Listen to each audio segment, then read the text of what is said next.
Sandalwood ಸಲಗ ದುನಿಯಾ ವಿಜಯ್ ಅವರು lady super star Rachita Ram ಅವರು ನಟನೆಯ ಲ್ಯಾಂಡ್ ಲಾರ್ಡ್ ಸಿನಿಮಾ ಸಖತ್ತಾಗಿ ಸಕ್ಸಸ್ಫುಲ್ ಆಗಿ ರನ್ನಿಂಗ್ ಆಗ್ತಿದೆ.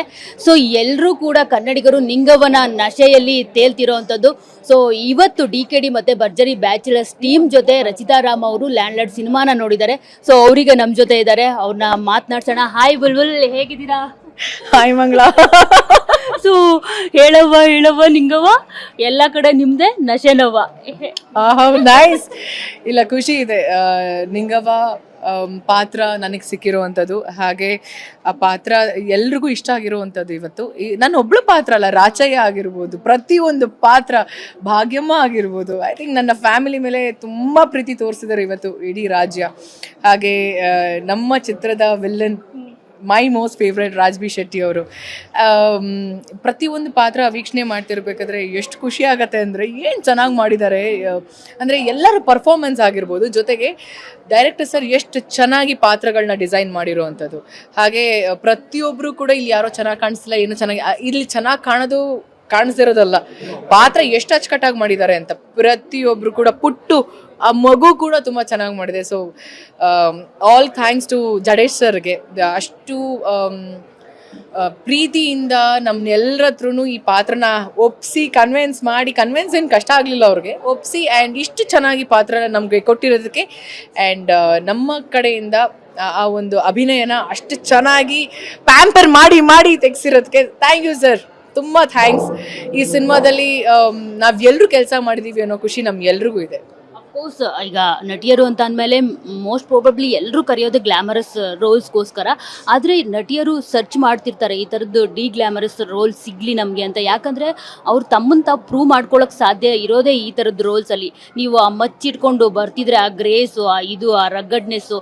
ಸೊ ರಚಿತಾ ರಾಮ್ ಅವರು ವೆಯ್ಟ್ ಮಾಡ್ತಾ ಇದ್ರು ಅಂತ ಅನ್ಸುತ್ತೆ, ಈಗರ್ಲಿ ವೆಯ್ಟಿಂಗ್ ಈ ಥರದ್ದೊಂದು ರೋಲ್ಗೋಸ್ಕರ. ಸೊ ಅದಕ್ಕೆ ಅದನ್ನು ಅರ್ದು ಕುಡಿದ್ಬಿಟ್ಟಿದ್ದಾರೆ ಅಂತ ಅನ್ಸುತ್ತೆ ಆ ಪಾತ್ರನ ನಾವು ನೋಡೋವಾಗ. ಸೊ ಅದ್ರ ಬಗ್ಗೆ ಹೇಳೋ, ಎಷ್ಟು ವೆಯ್ಟ್ ಮಾಡ್ತಿದ್ರಿ ಈ ಥರದ್ದೊಂದು ರೋಲ್ ಅಂತ? ನನಗೆ for all these years I was really waiting ಮಂಗಳ. ಅಂದರೆ ತುಂಬ ಸ್ಟೀರಿಯೋ ಟೈಪ್ ಆಗ್ತಿತ್ತು. ಅಂದರೆ ಏನಾದರೂ ಬ್ರೇಕ್ ಮಾಡಲೇಬೇಕಲ್ವ, ಎಲ್ಲರೂ ಬಂದು ಯಾವ್ದಾರು ಹೊಸದಾಗಿ ಪಾತ್ರ ಮಾಡಿ ಅಂತ ಹೇಳಿದಾಗ ಪಾತ್ರ ಸಿಗ್ಬೇಕಲ್ಲ, ಆ ಥರ ಒಂದು ಅವಕಾಶ. ಸೊ ಈ ಬಾರಿ ಅವಕಾಶ ಸಿಕ್ಕಿದಾಗ ನನಗೆ ಎಲ್ಲರೂ ಹೇಳಿದ್ರು, ಹೆಂಗೆ ಒಪ್ಕೊಂಡ್ರಿ ಈ ಥರ ಸ್ವಲ್ಪ ಏಜ್ ಕ್ಯಾರೆಕ್ಟರ್ ಪಾತ್ರ ಅಷ್ಟೇ. ಅದು ಎಷ್ಟು ಇವತ್ತು ನಾನು ಒಪ್ಕೊಂಡು ನಾನು ಪಾತ್ರ ಮಾಡ್ತಿರ್ಬೇಕಾದ್ರೆ ಏನಾಗತ್ತೆ ಇದು ಸಿನಿಮಾ ರಿಲೀಸ್ ಆದಮೇಲೆ ಅಂದ್ಕೊಂಡೆ. ಬಟ್ ನನಗೆ ಸಿಕ್ತಿರೋವಂಥ ಪ್ರಶಂಸೆ ಅದು ನನಗೆ ಗೊತ್ತಿದೆ. ಹಾಗೆ ಇಡೀ ಚಿತ್ರತಂಡಕ್ಕೆ ನಾನು ಸಿನಿಮಾ ಶೂಟಿಂಗ್ ಮಾಡಬೇಕಾದ್ರೆ ಹೇಳ್ತಿದ್ರಿಲ್ಲ, ಈ ಪಾತ್ರ ನಿಮ್ಗೆ ತುಂಬ ಚೆನ್ನಾಗಿ ರೆಸ್ಪಾನ್ಸ್ ಆ್ಯಂಡ್ ಅಪ್ರಿಸಿಯೇಷನ್ ಸಿಗತ್ತೆ ಅಂತ. ಅದು ಸುಳ್ಳಾಗಿಲ್ಲ. ಸೊ ಇವತ್ತು ನನಗೆ ಹೇಗಾಗಿದೆ ಅಂದರೆ, ಪ್ರತಿಯೊಬ್ಬ ಫಿಲ್ಮ್ ಮೇಕರ್ಗೆ ಐ ಥಿಂಕ್ ನಾವು ಎಂಥ ಪಾತ್ರ ಮಾಡಿದ್ರು she is there for us to reciprocate and be a part of the film ಅಂತ ಒಂದು ಕಾನ್ಫಿಡೆನ್ಸ್ ಇದೆಯಲ್ಲ, ಆ ಕಾನ್ಫಿಡೆನ್ಸ್ ನನಗೆ ಅವ್ರಿಗೆ ಬಂದಿರೋದು ಒಂದು ನಂಗೆ ಖುಷಿ ಇದೆ. ಆ ಕಾನ್ಫಿಡೆನ್ಸ್ ನನಗೂ ಇದೆ. ಅವ್ರು ಕೊಡೋವಂಥ ಪಾತ್ರ I can easily do it ಅನ್ನೋದಕ್ಕಿಂತ ಅದನ್ನು ಫುಲ್ಫಿಲ್ ಮಾಡೋಷ್ಟು ಒಂದು ನಂಬಿಕೆ ನನಗಿದೆ ಅಷ್ಟೇ. ರಚಿತಾ ರಾಮ್ ಅವ್ರಿಗೆ ಈ ಪಾತ್ರ ಆದ್ಮೇಲೆ, ಅಂದ್ರೆ ರಿಲೀಸ್ ಆದ್ಮೇಲೆ ಸಿಕ್ಕಂತ ಬೆಸ್ಟ್ ಕಮೆಂಟ್ ಆಗಿರ್ಬೋದು, ಬೆಸ್ಟ್ ಕಾಂಪ್ಲಿಮೆಂಟ್ ಅಂತ ಆಗಿರ್ಬೋದು ಯಾರ ಕಡೆಯಿಂದ? ಬಿಕಾಸ್ ನಾನು ನೋಡ್ತಾ ಇರ್ತೀನಿ, ಏನಾದರೂ ರಿವ್ಯೂಸ್ ಬರ್ತಿರ್ಬೇಕಿದ್ರೆ, ಅದರ್ವೈಸ್ ಸಿನಿಮಾದ ಏನಾದರೂ ಹಾಕಿರ್ಬೇಕಿದ್ರೆ ಒಳ್ಳೊಳ್ಳೆ ಲೈನ್ಸ್ ಅಲ್ಲಿ ಒಂದಷ್ಟು ಕಮೆಂಟ್ಸ್ಗಳನ್ನ ನಾವು ನೋಡ್ತಾ ಇರ್ತೀವಿ. ಆ ಥರದ್ದೊಂದು ನಿಮ್ಗೆ ನಿಮ್ಮ ಮನ್ಸಿಗೆ ತಟ್ಟಿದ್ದು ಅಂತಂದ್ರೆ ಯಾವುದು? ನನಗೆ ಸಿನಿಮಾ ರಿಲೀಸ್ ಆದಮೇಲೆ ನನಗೆ ಶಿವಣ್ಣ ಹೇಳಿದ್ದು, ಅವರು ಸಿನಿಮಾ ನೋಡಿರಲಿಲ್ಲ, ಬಟ್ ಅವ್ರು ಟ್ರೈಲರ್ ನೋಡ್ಬಿಟ್ಟೆ ಹೇಳಿದ್ದು ನನಗೆ. ನಾನು DKD ಝಿಯಲ್ಲಿ ಇರೋದ್ರಿಂದ ಪ್ರತಿಯೊಬ್ಬರು ಕೂಡ ಫಸ್ಟ್ ಅವರೇ ನನಗೆ ರಿವ್ಯೂಸ್ ಕೊಡ್ತಿರೋದು. ಅದಾದಮೇಲೆ ನನಗೆ ಧ್ರುವ ರಿವ್ಯೂ ಕೊಟ್ಟಿದ್ದು. He is a very first person ನಂದು ಯಾವುದೇ ಸಿನಿಮಾ ಇದ್ರೂ ಫಸ್ಟ್ ನೋಡೋ ಅಂಥದ್ದು. ಎಸ್ಪೆಷಲಿ ಕೂಲಿ ಆದಮೇಲೆ very first person to call me was Dhruva. ಅದಾದಮೇಲೆ ಶಿವಣ್ಣ ಕಾಲ್ ಮಾಡಿದ್ದು. ಸೊ ಇದು ಕೂಡ ಅಷ್ಟೇ, ಕ್ರಿಮಿನಲಲ್ಲಿ ಹೀ ಈಸ್ ಬ್ಯುಸಿ. ಸೊ ಅದಕ್ಕೋಸ್ಕರ ನಾನು ನೋಡ್ತೀನಿ ಅಂತ.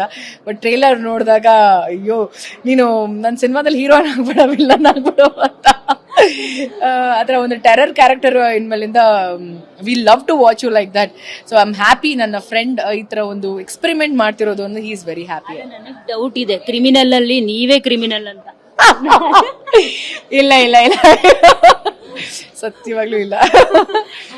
ಈಗ ಕಲ್ಯಾಣಿ ರೋಲಲ್ಲಿ ನಿಮ್ಮನ್ನ ನೋಡಿದಾಗ ಅಫ್ಕೋರ್ಸ್ ತುಂಬಾನೇ ಅಪ್ರಿಸಿಯೇಷನ್ ಸಿಕ್ಕಿತ್ತು, ಮತ್ತೆ ಎಲ್ಲೋ ಒಂದ್ ಕಡೆ ಕೋಪನೂ ತರಿಸಿತ್ತು. ಅಫ್ಕೋರ್ಸ್ ವಿಲನ್ ಕ್ಯಾರೆಕ್ಟರ್ ಅಲ್ವಾ ಅದು, ಸೊ ಅಫ್ಕೋರ್ಸ್ ಆಗ ಕೋಪ ತರಿಸಿದಾಗ್ಲೇ ನಾವು ವಿನ್ ಆಗಿದೀವಿ ಅಂತ ಅನ್ಸೋದು. ಅಲ್ಲಿಂದ ಇಲ್ಲಿ ಕನ್ನಡಕ್ಕೆ ಬಂತು ಅಂದ್ರೆ ಇಲ್ಲಿ ನಿಂಗವನ್ ಕ್ಯಾರೆಕ್ಟರ್ನ ಎಲ್ಲರೂ ಮೆಸ್ಮರೈಸ್ ಮಾಡ್ತಾರೆ, ಎಲ್ಲರೂ ತುಂಬಾ ಇಷ್ಟಪಡ್ತಾರೆ. ಅದ್ರ ರಗಡ್ ಕ್ಯಾರೆಕ್ಟರ್ ಆದ್ರೂ ನಾವು ಇದೇ ತರ ಇರ್ಬೇಕಲ್ವಾ, ಇದೇ ತರ ಗಂಡನ್ ಬೆನ್ನೆಲುಬಾಗಿ ನಿಲ್ಬೇಕಲ್ವಾ ಅನ್ನೋದೊಂದು ರೋಲು.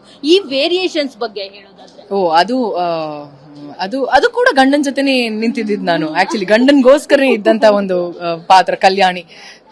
ಬಟ್ ಯಾರಿಗೂ ಗೊತ್ತಿರ್ಲಿಲ್ಲ. ಆಬ್ವಿಯಸ್ಲಿ ಅಲ್ವಾ, ಹೆಣ್ಮಕ್ಳು ಯಾವತ್ತಿದ್ರು ಗಂಡನ್ ಪರ ಇರ್ಲೇಬೇಕಾಗತ್ತೆ, ನೋ ಮ್ಯಾಟರ್ ವಾಟ್.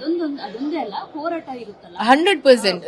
ಜಸ್ಟ್ ನಾವು ಬರೀ ಮಾತಲ್ಲಿ ನಾವು ಮೋಟಿವೇಟ್ ಮಾಡೋದಕ್ಕಿಂತ ಎಲ್ಲ ವಿಷಯದಲ್ಲೂ ನಾವು ಅವ್ರ ಜೊತೆ ನಿಲ್ಲೋದೇ ಒಂದು ಹೆಂಡತಿಗೆ ಕಂಪ್ಲೀಷನ್ ಅಂತ ಅನ್ಸೋದು. ಸೊ ಐ ಫೀಲ್ ಈ ಎರಡು ಪಾತ್ರ ನನಗೆ ಡೆಫಿನೆಟ್ಲಿ ಅದು ನೆಗೆಟಿವ್ ಶೇಡಲ್ಲೇ ಪಾಸಿಟಿವ್ ಆಗುವಂಥದ್ದು. ಅದು ಅಂದ್ರೆ end of the day she fought for husband ಅಂತ. ಇಲ್ಲಿ ಥ್ರೂ ಔಟ್ ದ ಸಿನಿಮಾ ನಾನು ನನ್ನ ಕಂಡ ರಾಚಯ್ಯಗೋಸ್ಕರ ಇರ್ತೀನಿ, ರಾಚಯ್ಯಂಗೆ ಹಾಗೆ ಮಗಳಿಗೋಸ್ಕರ ಅಂತ. ಸೊ ಖುಷಿ ಆಗತ್ತೆ. ಅಂದ್ರೆ ಈ ತರ ಒಂದು ಸೆನ್ಸಿಬಲ್ ಮೆಚ್ಯೂರ್ಡ್ ಕ್ಯಾರೆಕ್ಟರ್ಸ್ ನನಗೆ ಈಗ ಬರ್ತಿರೋದ್ರಿಂದ. ಹಾಗೆ ಐ ಥಿಂಕ್ ಕಲ್ಟ್ ಬಗ್ಗೆನೂ ಮಾತಾಡಬೇಕು ಅಂದ್ರೆ ಅದರಲ್ಲಿ ಜಾಸ್ತಿ ತಂದೆ ಮತ್ತೆ ಮಗಳು ಸಂಬಂಧ ನಾವು ನೋಡ್ಬೋದು. ಅದಾದ್ಮೇಲೆ ಅವಳು ಯಾಕೆ ಹೀಗೆ ಆಗ್ತಾಳೆ ಅನ್ನೋದು ಸಿನಿಮಾದಲ್ಲಿ ನೀವು ನೋಡಿದಾಗ ಗೊತ್ತಾಗುತ್ತೆ. ಫಸ್ಟ್ ಹಾಫ್ ಅಲ್ಲಿ very bold and beautiful character. Second half ಆ ಫ್ಲಾಶ್ ಬ್ಯಾಕ್ ಅಲ್ಲೇ ಗೊತ್ತಾಗುತ್ತೆ. So it's nice. ನನಗೆ ಒಳ್ಳೊಳ್ಳೆ ಪಾತ್ರಗಳು, ಒಳ್ಳೊಳ್ಳೆ ಸ್ಕ್ರಿಪ್ಟ್ಸ್ಗಳು ಬರ್ತಿರೋದ್ರಿಂದ ಐ ಆಮ್ ಹ್ಯಾಪಿ. ಹಂತ ಹಂತವಾಗಿ ಬೆಳ್ಕೊಂಡು ಬಂದಿದ್ದೀರಾ. ತುಂಬಾನೇ ಕಷ್ಟಪಟ್ಟಿದ್ದೀರಾ. ಸೊ ಈ ನವರಂಗ್ ಥಿಯೇಟರ್ ಮುಂದೆ ರಚಿತಾ ರಾಮ್ ಅವರು ಕಟೌಟ್ ಬೀಳುತ್ತೆ. ಸೊ ಆಗ ಎಷ್ಟು ಖುಷಿ ಆಗುತ್ತೆ. ಅಫ್ಕೋರ್ಸ್ ಎಲ್ಲ ಹೀರೋಯಿನ್ಸ್ಗೂ ಈ ಥರದ್ದೊಂದು ಕಟೌಟ್ ಬೀಳಲೇಬೇಕು, ಯಾಕಂದ್ರೆ ಹೀರೋಗಳಷ್ಟೇ ಕಷ್ಟ ಹೀರೋಯಿನ್ಸು ಪಟ್ಟಿರ್ತಾರೆ. ಸೊ ಅದು ಬಿದ್ದಾಗ ಮಾತ್ರ ಅದೊಂದು ಖುಷಿ ಯಾವತ್ತೂ ನಾವು ಅದನ್ನ ಅಂದ್ರೆ ಲೈಕ್ ಆ ಥರದ ಖುಷಿ ಪಡೋದಕ್ಕಾಗಲ್ಲ. ಬಿಗ್ ಸ್ಕ್ರೀನಲ್ಲಿ ಎಲ್ಲರೂ ನೋಡ್ತಾರೆ ಬಿಡಿ, ಆದರೆ ಎಲ್ರಿಗೂ ಕಟೌಟ್ ಅನ್ನೋದು ಇಷ್ಟ ಇದ್ದೇ ಇರುತ್ತೆ ರಚಿತಾ ಅವರೇ. ಸೊ ನಿಮ್ಗೆ ಎಷ್ಟು ಖುಷಿ ಆಯಿತು ಆ ಕಟೌಟ್ ಮೇಲೆ ಹಾರ ಅದನ್ನೆಲ್ಲ ನೋಡಿದಾಗ? ಐ ಥಿಂಕ್ ನನ್ನ ಕಟೌಟ್ ನೋಡಿ ಅದ್ರ ಮೇಲೆ ಇದ್ದಂಥ ಹಾರ ಆಗಿರ್ಬೋದು, ಖುಷಿ ಇದೆ. ಆದರೆ ನನಗೆ ನೀವು ಹೇಳ್ದಂಗೆ ಪ್ರತಿಯೊಬ್ಬ ಹೀರೋಯಿನ್ ಕೂಡ ಇಲ್ಲಿ ಸೆಲೆಬ್ರೇಟ್ ಮಾಡಬೇಕಾಗತ್ತೆ.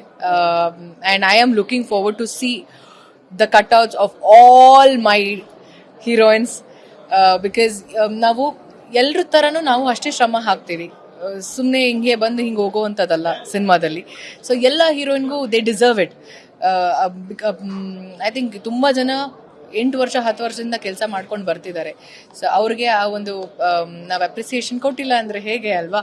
ಸೊ ನನ್ನ ಕಡೆಯಿಂದ ಪ್ರತಿಯೊಂದು ಚಿತ್ರತಂಡಕ್ಕೆ ಒಂದು ಮನವಿ. ಅಯ್ಯೋಯ್ಯೋಯ್ಯೋ, ಅದು ಕನ್ಸು ಅನ್ನೋದಕ್ಕಿಂತ ಆಸೆ ಅಂತ ಇರತ್ತೆ ಗೊತ್ತಾ. ಕನ್ಸಲ್ಲ, ನನಗೆ ಒಂದು ಆಸೆ, ಹೀರೋ ಜೊತೆ ಇನ್ನೊಂದು ಒಂದು ಕಟೌಟ್ ಹಾಕಿದಿದ್ರೆ ಏನಾಗ್ತಿತ್ತು.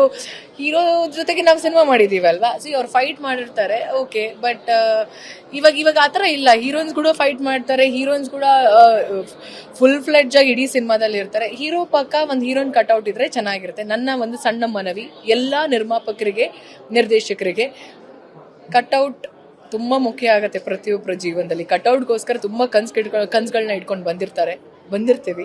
ಸೊ ಹೀರೋ ಪಕ್ಕ ಒಂದು ಹೀರೋಯಿನ್ ಕಟೌಟ್ ಬಿದ್ದರೆ ಅದು ನೀವು ಅದು ಬಾಯಿಂದ ನೀವು ಎಷ್ಟೇ ಹೊಗಳಿದ್ರು ಅವರ ಕಟೌಟ್ ಅವ್ರು ನಾವು ಥಿಯೇಟರ್ ಮುಂದೆ ನೋಡಿದಾಗ ಅದ್ರ ಖುಷಿನೇ ಬೇರೆ. So please make it happen. ಸಿನಿಮಾದಲ್ಲಿ ಸಂವಿಧಾನದ ಬಗ್ಗೆ ಮಾತಾಡಿದ್ದೀರಾ, ಜೊತೆಗೆ ಸಮಾನತೆ ಬಗ್ಗೆ ಮಾತಾಡಿದ್ದೀರಾ. ಆದರೆ ಎಲ್ಲೋ ಒಂದು ಕಡೆ ಲ್ಯಾಂಡ್ ಲಾರ್ಡ್ ಸಿನಿಮಾ ಒಂದು ವರ್ಗದವ್ರಿಗೆ ಮಾತ್ರ ಸೀಮಿತ ಅನ್ನೋ ಥರ ಸೋಷಿಯಲ್ ಮೀಡಿಯಾದಲ್ಲಿ ಹರಿದಾಡ್ತಿದೆ. ಜೊತೆಗೆ ಜಾಸ್ತಿ ಜನ ಥಿಯೇಟರ್ಗೆ ಬರೋದಕ್ಕೆ ಮನಸ್ಸು ಮಾಡ್ತಿಲ್ಲ ಅಂತ ಕೆಲವ್ರಿಗೆ ಹೇಳೋದನ್ನ ಕೇಳ್ಪಟ್ಟಿದ್ದೀವಿ. ಸೊ ಇದ್ರ ಬಗ್ಗೆ ಏನು ಹೇಳಿ? ಇಲ್ಲ, ಈ ಸಿನಿಮಾ ನಾವು ಪ್ರತಿಯೊಬ್ಬರಿಗೂ ಸೇರ್ಲಿ ಮತ್ತೆ ನೋಡ್ಲಿ ಅಂತ ಮಾಡಿರುವಂತ ಸಿನಿಮಾ, ಒಂದು ವರ್ಗಗೋಸ್ಕರ ಮಾಡಿರುವಂತ ಸಿನಿಮಾ ಅಲ್ಲ ಇದು. ಸಿನಿಮಾ ಅಂದ್ರೆ ಅದೇ ಅಲ್ವಾ. ನಾವು ಓಕೆ, ಸಿನಿಮಾ ಒಂದು ಎಂಟರ್ಟೈನ್ಮೆಂಟ್ ಆಗಿ ನೋಡ್ತೀವಿ. ಸಿನಿಮಾದಲ್ಲಿ ಏನಿದೆ ಮೆಸೇಜ್ನ ಅದು ಕೆಲವರು ಅಳವಡಿಸ್ಕೊಳ್ತಾರೆ, ಕೆಲವರು ಒಂದು ಎಂಟರ್ಟೈನ್ಮೆಂಟ್ ಆಗಿ ನೋಡ್ತಾರೆ. ದಯವಿಟ್ಟು ಹಾಗೆ ಅನ್ಕೋಬೇಡಿ. ನಾವು ತುಂಬಾ ಪ್ರೀತಿಯಿಂದ ಈ ಸಿನಿಮಾ ಮಾಡಿರುವಂಥದ್ದು. ಹಲವಾರು ಕಥೆಗಳಿದೆ. ಈಗ ನಂದೇ ಸಿನಿಮಾ ಎರಡು ಸಿನಿಮಾ ಒಂದೇ ದಿನ ರಿಲೀಸ್ ಆಗಿದೆ, ಕಲ್ಟು. ಅದರಲ್ಲಿ ಈ ಬ್ರೇಕಪ್ ಆಗಿರುವಂತ ಪ್ರೇಮಿಗಳಿಗೆ, ಒಂದು ತುಂಬಾ ನೊಂದಿರೋಂಥ ಒಂದು ಹೆಣ್ಣು ಮಗಳಿಗೆ, ಅಪ್ಪ ಮಗಳು ಇರುತ್ತ ಒಂದು ಸಿಂಗಲ್ ಪೇರೆಂಟ್ ಇರುವಂಥವ್ರಿಗೆ ಅದು ಒಂದು ಸ್ಟೋರಿ. ಸೊ ಇದು ಒಂದು ಸ್ಟೋರಿ, ಇಟ್ಸ್ ಅ ಸ್ಟೋರಿ ಅಷ್ಟೇ. ಅದೇ ಒಂದು ವರ್ಗಕ್ಕೆ ನಾವೇನೋ ಮಾಡಿದ್ದೀವಿ, ಇಲ್ಲ ಇದು ಇವ್ರಿಗೆ ಬರೀ ಯೂತ್ಸ್ ಮಾಡಿದ್ದೀವಿ ಅಂತಲ್ಲ. Cinema is all about entertainment. So ಒಳ್ಳೆ ಮೆಸೇಜ್ ಇಟ್ಕೊಂಡು ನಾವು ಸಿನಿಮಾ ಮಾಡಿದ್ದೀವಿ ಅಂದಾಗ ದಯವಿಟ್ಟು ಬಂದು ಸಿನಿಮಾನ ನೋಡಿ ಅಂತ ಹೇಳಕ್ಕೆ ಇಷ್ಟಪಡ್ತೀನಿ. ನೀವೇ ಒಂದು ಗ್ರೂಪ್ ಮಾಡಿಕೊಂಡು ಇಲ್ಲ ಈ ಸಿನಿಮಾ ಹಂಗಿದೆ, ಇಲ್ಲ ಈ ಸಿನಿಮಾ ಇವ್ರಿಗೋಸ್ಕರ, ದಯವಿಟ್ಟು ಹೇಳ್ತೀನಿ ಪ್ರತಿ ಸಿನಿಮಾನು ನಾವು ಎಲ್ಲರಿಗೂ ಎಲ್ಲ ಅಭಿಮಾನಿಗಳಿಗೆ ಮಾಡುವಂಥ ಸಿನಿಮಾಗಳಾಗಿರುತ್ತೆ. ಆ ಥರ ಡಿಫ್ರೆನ್ಶಿಯೇಟ್ ಮಾಡೋದಕ್ಕೆ ಹೋಗಬೇಡಿ.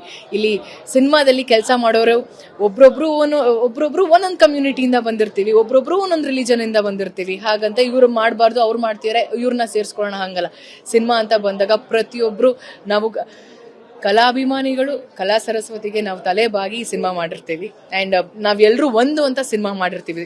ನಾವು ಸಿನಿಮಾ ಮಾಡ್ತಿರ್ಬೇಕಾದ್ರೆ ಸಿನಿಮಾ ರಿಲೀಸ್ ಆದಾಗ ನಿಮ್ಗೆ ಯಾಕೆ ಆ ಥರ ಒಂದು ಆಲೋಚನೆ, ಹಾಗೆ ಪ್ರಶ್ನೆಗಳು, ಹಾಗೆ ನಿಮಗೆ ನೀವೇ ಉತ್ತರಗಳು ಕೊಟ್ಕೊಳ್ತೀರಾ? ಇಲ್ಲ, ಇದು ಎಲ್ರಿಗೂ ಮಾಡ್ತಿರೋವಂಥ ಸಿನಿಮಾ. ದಯವಿಟ್ಟು ನನ್ನ ಕಡೆಯಿಂದ ಪ್ಲೀಸ್ ರಿಕ್ವೆಸ್ಟ್ ಮಾಡ್ತೀನಿ, ಸಿನಿಮಾ ಬಂದು ನೋಡಿ. ರಾಜಯ್ಯ ಮತ್ತೆ ನಿಂಗವನ್ ಕೆಮಿಸ್ಟ್ರಿ ನೋಡ್ಬಿಟ್ಟು ರಚಿತಾ ರಾಮ್ ಅವ್ರಿಗೆ ಮದ್ವೆ ಆಗ್ಬೇಕು, ಮಗು ಮಾಡ್ಕೋಬೇಕು ಅಂತ ಹೇಳ್ಬಿಟ್ಟು ತುಂಬಾ ಅನ್ಸಿದ್ಯಾ ಅಂತ? ಇಲ್ಲ, ನಾನು ಹೇಳದ್ನಲ್ಲ ಮದ್ವೆ ಈ ವರ್ಷ ಪ್ಲಾನ್ ಮಾಡ್ತಿದ್ದೀನಿ ಅಂತ.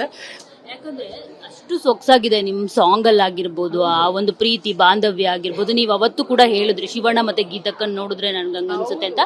ಸೊ ಈ ರೋಲ್ ನೋಡಿದಾಗ ಎಲ್ಲೋ ಒಂದ್ಸರಿ ಅನ್ಸಿರುತ್ತಲ್ವಾ, ಯಾಕೆ ನಾವು ಈ ಸ್ಟೇಜ್ಗೆ ಹೋಗ್ಬಾರ್ದು ಅಲ್ಲ, ಅದು ಬಟ್ ನಾವಿಬ್ರು ಮಾತಾಡ್ತಿದ್ವಲ್ಲ ಮಂಗಳ, ಅದು ಯಾವಾಗ ಆಗ್ಬೇಕೋ ಅವಾಗ್ಲೇ ತಾನೇ ಆಗೋದು. ಯಾರು ಬರಬೇಕು ಅಂತ ಇರುತ್ತೆ ಜೀವನದಲ್ಲಿ ಅವರೇ ಬರೋದು. ಸೊ ಮೇಡಮ್, ನಿಮ್ದು ನಿಂಗವ್ವ ಕ್ಯಾರೆಕ್ಟರ್ಗೆ ಏನಾದ್ರೂ ನಿಮ್ಮ ಒಂದು ಲೈಕ್ ಏನಾದ್ರೂ ಚೇಂಜಸ್ ಮಾಡಿದ್ಯಾ ನಿಮ್ಮಲ್ಲಿ? ಏನಾದ್ರು ನಿಂಗವ್ವ ಕ್ಯಾರೆಕ್ಟರ್, ಇವರಲ್ಲಿರೋ ಒಂದು ಕ್ಯಾರೆಕ್ಟರ್ ನನ್ಗೆ ಇಷ್ಟ ಆಯ್ತು, ನಾನು ಇದನ್ನ ನನ್ನ ರಿಯಲ್ ಲೈಫಲ್ಲಿ ಅಳವಡಿಸ್ಕೋಬಹುದು, ಆ ಥರದ್ದು ಏನಾದ್ರು ಒಂದು ಚೇಂಜಸ್ ಆಗಿರ್ಬೋದು ಏನಾದ್ರು ನಿಂಗವ್ವದಲ್ಲಿ ಇರುವಂತ ಒಂದು ಧೈರ್ಯ, ಒಂದು ಶಕ್ತಿ, ಆ ಒಂದು ನಂಬಿಕೆ, ಆಮೇಲೆ the way she take care of her family, ಇದೆಲ್ಲ ಅದೆಲ್ಲ ಎಲ್ಲ ಹೆಣ್ಮಕ್ಳು ಅಡಾಪ್ಟ್ ಮಾಡ್ಕೋಬೇಕಾಗಿರೋಂಥ ಒಂದು ಸಣ್ಣ ಏನಂತಾರೆ ಬಿಹೇವಿಯರ್ ಅದು. ಸೊ ಅವಳು ಯಾರಿಗೂ ಹೆದರೋಳೆ ಅಲ್ಲ. ಪ್ರಾಬಬ್ಲಿ ಗಂಡ ಸ್ವಲ್ಪ ಬೇಡ ಅಂತ ಭಯ ಪಟ್ರು ಅವಳು ನಿಂತ್ಕೊಂಡಿರ್ತಾಳೆ. ಏನಕ್ಕೆ, ಯಾಕೆ ಹೋಗ್ಬೇಕು, ನಾವು ಇಲ್ಲೇ ಇದ್ದು ಸಾಧಿಸೋಣ ಅಂತ. ಸೊ ಆ ಛಲ ಇರ್ಬೇಕು ಪ್ರತಿಯೊಬ್ಬ ಹೆಣ್ಮಗ್ಳಿಗೂ. ಸೊ ಇಷ್ಟು ಹೇಳ್ಬೋದು, ಛಲ ಇರ್ಬೇಕು ಪ್ರತಿಯೊಬ್ಬ ಹೆಣ್ಮಗ್ಳಲ್ಲಿ. ಸ್ಯಾಂಡಲ್ವುಡ್ ಅಲ್ಲಿ ಒಂದು ಇದಾಗ ಹೋಗ್ಬಿಟ್ಟಿದೆ ಮ್ಯಾಮ್, ಒಂದು ಸಿನಿಮಾ ಚೆನ್ನಾಗಿದ್ರೆ ಅದ್ರ ಬಗ್ಗೆ ರಿವ್ಯೂಸ್, ನೆಗೆಟಿವ್ ರಿವ್ಯೂಸ್ ಹಾಕೋವಂಥದ್ದು. ಸೊ ಅದ್ರ ಬಗ್ಗೆ ರಚಿತಾ ರಾಮ್ ಅವರು ಏನ್ ಹೇಳ್ತಾರೆ? ಬಿಕಾಸ್ ಈಗ ಅಫ್ಕೋರ್ಸ್ ನೆಗೆಟಿವ್ ಮಾಡೋರು ಇರ್ತಾರೆ, ಪಾಸಿಟಿವ್ ಮಾಡೋರು ಇರ್ತಾರೆ. ಸೊ ಅವ್ರು ಅಂಥವ್ರ ಬಗ್ಗೆ ಅಂದ್ರೆ ಒಂದು ಇಂಡಸ್ಟ್ರಿ ಬೆಳಿಬೇಕು ಅಂತಂದ್ರೆ ಎಲ್ಲರೂ ಒಗ್ಗಟ್ಟಾಗಿರ್ಬೇಕು, ಎಲ್ಲ ಸಿನಿಮಾನು ಚೆನ್ನಾಗ್ ಆಗ್ಬೇಕು ಅನ್ನೋದು ನಮ್ಮಿದು. ಇದನ್ನ ಜಾಸ್ತಿ ನೋಡ್ತಾ ಇದೀವಿ ನಾವು ಇತ್ತೀಚೆಗೆ. ಸೊ ಅದ್ರ ಬಗ್ಗೆ ಏನ್ ಹೇಳ್ತೀರಾ? ಅಯ್ಯೋ, ಬೇಜಾರಾಗತ್ತಿದು. ನೆಗೆಟಿವ್ ಏನಕ್ಕೆ ಮಾಡ್ತಾರೆ ಅಂತ ನಂಗೆ ಅರ್ಥನೇ ಆಗ್ತಾ ಇಲ್ಲ. ಏನಿದೆ ಅಂತ ನೆಗೆಟಿವ್ ಮಾಡ್ತಾರೆ? ನಮ್ಮ ಸಿನಿಮಾ ನಮ್ಮ ಭಾಷೆ ಸಿನಿಮಾ ಅಂತ ಬಂದಾಗ ಯಾಕೆ ಎಲ್ಲರೂ ಹಾಳು ಮಾಡೋದಕ್ಕೆ ನೋಡ್ತಿದ್ದಾರೆ ಅಂತ ಗೊತ್ತಿಲ್ಲ. ಎಷ್ಟಂತ ಹಾಳು ಮಾಡ್ತಾರೆ, ಎಷ್ಟು ವರ್ಷ ಅಂತ ಹಾಳು ಮಾಡ್ತಾರೆ.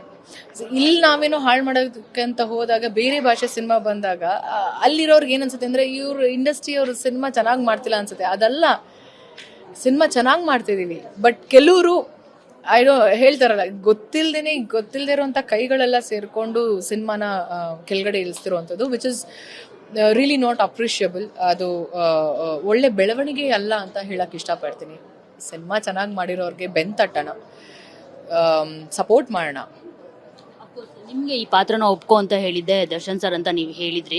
ಸೊ ಇವತ್ತು ದರ್ಶನ್ ಸರ್ ಅಂದರೆ ಈಗ ಇದ್ದಿದ್ರೆ ಮೇ ಬಿ ನಿಮ್ಮ ಕ್ಯಾರೆಕ್ಟರ್ನ ನೋಡ್ಬಿಟ್ಟು ಅವರು ಅಪ್ರಿಷಿಯೇಟ್ ಮಾಡಿರ್ತಾ ಇದ್ರು ಅಂತ ಅನ್ಸುತ್ತೆ. ಜೊತೆಗೆ ನೀವು ಪ್ರತಿ ಸರಿ ಅವ್ರ ಬಗ್ಗೆ ಹೇಳಿದಾಗ ಅವ್ರು ನನ್ನ ಗುರುಗಳು, ಅಫ್ಕೋರ್ಸ್ ನಿಮಗೆ ಅವರು ಫಸ್ಟ್ ಚಾನ್ಸ್ ಕೊಟ್ಟಿರೋದು, ಅದನ್ನು ಯಾವತ್ತಿಗೂ ನೀವು ಕೃತಜ್ಞತೆ ಸಲ್ಲಿಸಬೇಕು, ಅದನ್ನು ಸಲ್ಲಿಸ್ತಿದ್ದೀರಾ ಅಂತ ಹೇಳ್ಬಿಟ್ಟು ನಮಗೆ ನೋಡಿದಾಗ ಆ್ಯಕ್ಚುಲಿ ಖುಷಿ ಆಗುತ್ತೆ ಅದನ್ನು ನೋಡಿದಾಗ. ಹೌದಲ್ವಾ? ಈ ಥರದ್ದೊಂದು ಕೃತಜ್ಞತೆ ಎಲ್ಲರಲ್ಲೂ ಇರಬೇಕು, ನಮ್ಮಿಂದ ಹಿಡಿದ್ಬಿಟ್ಟು ಎಲ್ಲರಿಗೂ. ಅದನ್ನು ರಚಿತಾ ರಾಮ್ ಅವರು ಪರ್ಫೆಕ್ಟಾಗಿ ಮಾಡ್ತಿದ್ದಾರೆ, ಯಾರು ಏನಾದರೂ ಮಾಡ್ಕೊಳ್ಳಿ. ಸೊ ನೀವು ಇವತ್ತು ರಚಿತಾ ರಾಮ್ ಇಲ್ಲಿರೋದಕ್ಕೆ ಕಾರಣನೂ ಒಂದು ಕಾರಣ ಅವರು ಕೂಡ ಅದರಲ್ಲಿ.